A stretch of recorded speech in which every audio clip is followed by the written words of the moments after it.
பஞ்சபூத தலங்களில் அக்னி தலமாகவும் நினைத்தாலே முக்தி அளிக்கும் திருத்தலமாகவும் விளங்கும் திருவண்ணாமலை அண்ணாமலையார் கோவிலுக்கு தமிழகத்தில் இருந்து மட்டுமின்றி பல்வேறு மாவட்டங்களில் இருந்தும் ஆந்திரா, தெலுங்கானா, கர்நாடகா உள்ளிட்ட வெளி மாநிலங்களில் இருந்தும் நாள்தோறும் ஆயிரக்கணக்கான பக்தர்கள் அண்ணாமலையார் கோவிலுக்கு சுவாமி தரிசனம் செய்ய வருகின்றனர்.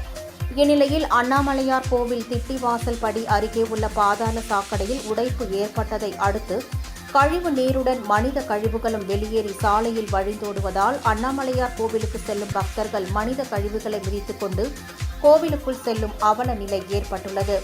இதனால் அதிர்ச்சியடைந்துள்ள பொதுமக்கள் மற்றும் பக்தர்கள் பாதாள சாக்கடை உடைப்பை சரி செய்ய வேண்டிய மாநகராட்சி நிர்வாகம் எந்தவித அசைவும் இன்றி இருப்பது ஏன் என்று கேள்வி எழுப்பியுள்ளனர்.